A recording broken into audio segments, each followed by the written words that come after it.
दोस्तों, पिछले कुछ हफ्तों से आपने जापानीज येन के कैरी ट्रेड के बारे में बहुत सारी बातें सुनी होंगी। चलो ये वीडियो से पता करने की कोशिश करते हैं कि ये जापानीज येन कैरी ट्रेड क्या है और क्या इसका आगे जाके भी गोल्ड सिल्वर के ऊपर इम्पैक्ट आ सकता है कि नहीं। जैसे कि हमने आपको हमारे वीडियो से लगातार बताया है कि जापान के अंदर कई सालों से इंटरेस्ट रेट निगेटिव में थे। आप वीडियो के अंदर देख सकते हो 2016 के बाद से 2024 की शुरुआत तक जापान के अंदर इंटरेस्ट रेट -0.10% पे थे। इसी वजह से जापानीज इन्वेस्टर्स उसी तरह से दुनिया के दूसरे बड़े इन्वेस्टर्स जापानीज येन के अंदर पैसे को बोरो करते थे और फिर उसे दूसरी करेंसी में जहां पर रिटर्न ज्यादा बन रहा है कन्वर्ट कर देते थे। यहां पर हम एग्जाम्पल लेते हैं डॉलर का। तो समझो किसी इन्वेस्टर ने जापानीज येन के अंदर पैसे को बोरो किया क्योंकि वहां पर इंटरेस्ट रेट माइनस में है। फिर जापानीज येन को उसने डॉलर के अंदर कन्वर्ट किया और फिर ये कन्वर्टेड डॉलर को उसने जहां पर रिटर्न ज्यादा बन रहा है वहां पर इन्वेस्ट कर दिया।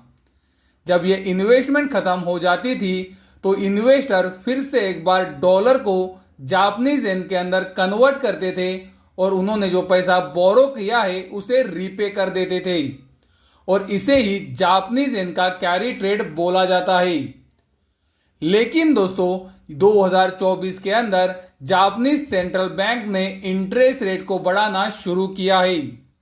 आप वीडियो के अंदर क्लियरली देख सकते हो जापानीज सेंट्रल बैंक ने 2024 में 2 बार इंटरेस्ट रेट को बढ़ाया है और इसी वजह से ये जापानीज येन के कैरी ट्रेड के ऊपर असर आ रहा है क्योंकि जहां पर आप एक समय पे जापानीज येन के अंदर निगेटिव इंटरेस्ट रेट के ऊपर काम कर रहे थे, अभी जापान के अंदर भी इंटरेस्ट रेट 0.25% पॉजिटिव हो चुके हैं। दोस्तों आप सोचोगे कि 0.25% मतलब बहुत ही छोटा इंटरेस्ट रेट है, लेकिन दोस्तों इसका इम्पैक्ट बहुत ही बड़ा है और इसका इम्पैक्ट आपने अगस्त 2024 के पहले हफ्ते में देख लिया है। जापान के अंदर जो ये इंटरेस्ट रेट बढ़ाने का साइकिल शुरू हो चुका है, मुझे नहीं लगता है इतनी आसानी से रुकने वाला है। ये इंटरेस्ट रेट बढ़ाने की वजह से जापानी स्टॉक मार्केट के अंदर 2 दिनों में ही 20% की बड़ी गिरावट आई थी और उस वजह से जापानीज सेंट्रल बैंक ने यह बताया कि अगर मार्केट के अंदर वॉलेटिलिटी बढ़ती है तो हम कुछ समय के लिए इंटरेस्ट रेट नहीं बढ़ाएंगे। लेकिन दोस्तों उन्होंने ये नहीं बताया कि हम इंटरेस्ट रेट को बढ़ाएंगे ही नहीं। उन्होंने बताया कि कुछ समय के लिए वो इंटरेस्ट रेट को नहीं बढ़ाने वाले हैं और मार्केट के अंदर ये एक्सपेक्टेशन किया जा रहा है कि जापान के अंदर इंटरेस्ट रेट जो अभी 0.25% पे है, मार्च 2025 तक ये 0.50% हो जाएंगे। उसी तरह से आप देख सकते हो बैंक ऑफ जापान के जो एक्स मेंबर्स है उन्होंने भी यही बताया है कि 2025 के अंदर इंटरेस्ट रेट हाइक हो सकता है। तो दोस्तों ये इंटरेस्ट रेट हाइक जापान के अंदर थोड़े समय के लिए रुक गया है, लेकिन मुझे लगता है ये साइकिल फिर से एक बार 2025 में शुरू हो सकता है। जापान की सेंट्रल बैंक ने 31 जुलाई 2024 को इंटरेस्ट रेट को बढ़ाया था और हमने देखा इंटरेस्ट रेट बढ़ने के बाद कुछ ही दिनों के अंदर पूरे दुनिया भर के स्टॉक मार्केट में एक बड़ी गिरावट आई थी, जिस वजह से बहुत सारे मार्जिन कॉल ट्रिगर हुए और आपने देखा उसका असर गोल्ड और सिल्वर के ऊपर भी आया था। तो क्या आने वाले समय में भी ये खतरा गोल्ड और सिल्वर के ऊपर बना रहेगा क्या? चलो एक बार समझते हैं।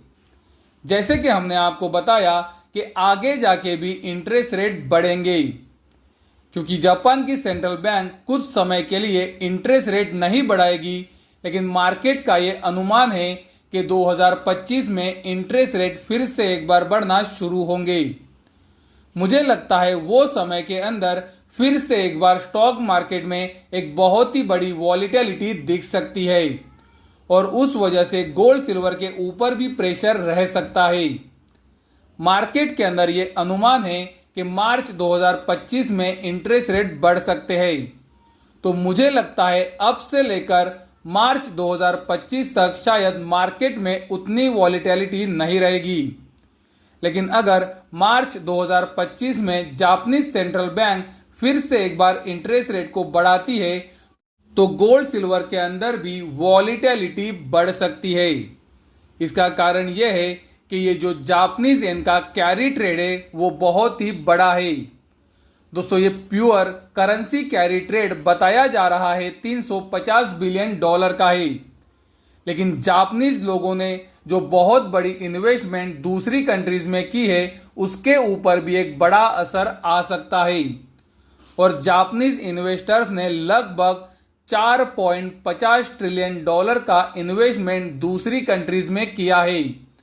और इंटरेस्ट रेट बढ़ने की वजह से ये इन्वेस्टमेंट के ऊपर प्रेशर आ सकता है।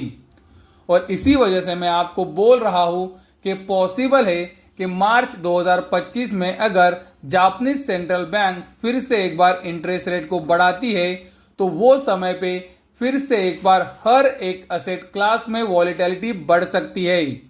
और ये वॉलीटिलिटी हमें वो समय गोल्ड सिल्वर में भी दिख सकती है।